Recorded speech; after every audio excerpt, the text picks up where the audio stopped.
भावना को कह रहा है। इस श्लोक का भाव है सर्वे भवन्तु सुखिनः। पहला श्लोक ऋषि मुनियों ने बनाया तो क्या कहा?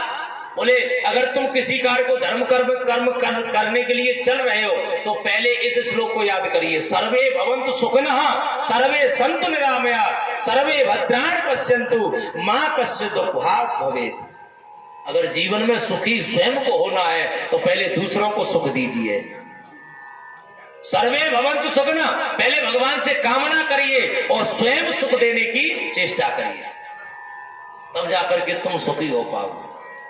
तो इन्होंने यही तो विचार किया कि हमारे गांव के लोगों को अभी तक शायद जानकारी न हो कि परमात्मा क्या है। और एक और बात बताएं, ये सत्संग का जल हम अपने यहाँ पौधा तो बना सकते हैं, पौधा तो लगा सकते हैं, परमात्मा के नाम का पौधा तो लगा सकते हैं, पर पौधे की रखवाली कैसे करोगे? उस पौधे को बचाओगे किससे? उस पौधे को बचाने के लिए तो हमें राम नाम रूपी जल चाहिए, सत्संग का जल चाहिए। सत्संग की सरता का जल जब तक नहीं होगा तब तक वो पेड़ कभी भी राम नाम का पनप नहीं पाएगा। इसलिए उन्होंने विचार किया कि सबके हृदय में राम नाम का पौधा तो यहाँ सत्संग होता है तो सबको लगाइए। राम नाम का पौधा तो लग गया है, पर जब तक सत्संग की सरता से नहीं सींचा जाएगा, सत्संग के जल से नहीं सींचा जाएगा, तब तक वो आगे बढ़ेगा कैसे? और बढ़ जाएगा जिस समय तुम्हारे हृदय में ये भाव बढ़ जाएगा, उसी समय आपका कल्याण हो जाएगा। तो कहने का भाव ये था कि उस राजा ने जो ये प्रश्न किया तो वो सत्संगी बहुत अच्छे थे, सत्संग नित्य करते थे। तो उन्होंने आज विचार किया कि राजा का जो प्रश्न है चलो चल करके देखें, प्रयास करेंगे कि हम अगर दे दें तो। पहुंच गया। अब बेचारा फटे पुराने कपड़े लत्ते पहने हुए थे, ज्यादा अच्छे बन टन करके नहीं गए, क्योंकि उनको तो कोई कामना थी नहीं कि हमको राज चाहिए कि नहीं चाहिए।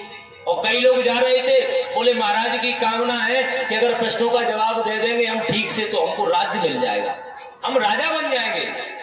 तो अपने आप को सब कुछ पाने के लिए, अपना सर्वोपरि नाम दिखाने के लिए वो सब लोग जाते थे तो फेल हो जाते। अब इस बेचारे सत्संग ने विचार किया कि राजा का प्रश्न है तर्क भरा, अगर इस प्रश्न को राजा ठीक से समझ जाएगा तो राजा का कल्याण हो जाएगा, और राजा का कल्याण हो जाएगा तो हमारी प्रजा का तो कल्याण होना ही होना है। जैसी यथा राजा तथा प्रजा, जैसी राजा है जैसी प्रजा होगी, जैसा राजा होगा वैसी प्रजा बनेगी।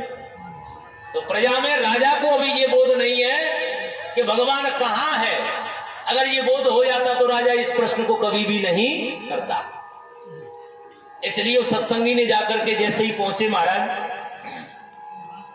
वो बेचारे के फटे पुराने कपड़े थे, तो पहले तो द्वारपालों ने रोक दिया, बोले महाराज अंदर नहीं जा सकते, महाराज की सभा में नहीं जा सकते। बोले तुम्हारे जैसे धनहीन व्यक्ति दरिद्रियों के लिए सभा में जाने का प्रबंध नहीं है, अगर महाराज कह देंगे तो जा सकते हैं। तो पहले तो बेचारे को वहां रोक दिया, बोले हम सत्संगी हैं, राजा के प्रश्न का जवाब देने के लिए आए हैं। तो पहले तो सब लोग हंसे, पर फिर कुछ लोगों ने कहा कि जाने दो, शायद राजा ने कुछ कह दिया तब क्या करेंगे, प्रश्न का जवाब देने के लिए आया है बेचारा। तो चले गए, महाराज के पास में पहुंचे। तो जैसे ही महाराज के पास में पहुंचे तो महाराज खड़े थे। अब महाराज ने ध्यान नहीं दिया, कुछ समय हो गया, और जैसे ही महाराज ने समय देखा उनको तो महाराज एकदम से कहने लगे, अरे भाई कौन हो तुम, कहां से आए हो? बोले महाराज जो तुमने प्रश्न किया था, लोगों को जो प्रश्न का उत्तर देने के लिए जो बुलाया था, तो मैंने भी सोचा कि मैं भी प्रश्न का उत्तर देने के लिए चलूं। तो बोले बैठ जाओ, उत्तर का जवाब दे दो, हमारे प्रश्न का जवाब दे दो। बोले महाराज जवाब तो तब दे तब कौन दे, यहाँ कोई हो सुनने वाला, जवाब स्वीकार करने वाला हो उसको दिया जाए।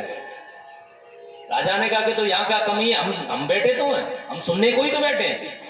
बोले मैं इस ऐसे प्रश्न का जवाब मूर्खों में नहीं दिया जाता, ये तो इसके लिए तो किसी में जो सामर्थ्य होगी उसको दिया जाएगा। आप जैसे मूर्खों को कोई भी इस प्रश्न का जवाब नहीं दिया जाएगा। अब राजा को लगा कि इसने एक बिल्कुल दीनहीन व्यक्ति, दरिद्री व्यक्ति हमको कह रहा है कि तुम तुच्छ हो, मूर्ख हो, और मूर्खों को ये प्रश्न का जवाब नहीं दिया जाएगा। और राजा को एकदम घबराहट हुई, और राजा घबरा करके एकदम से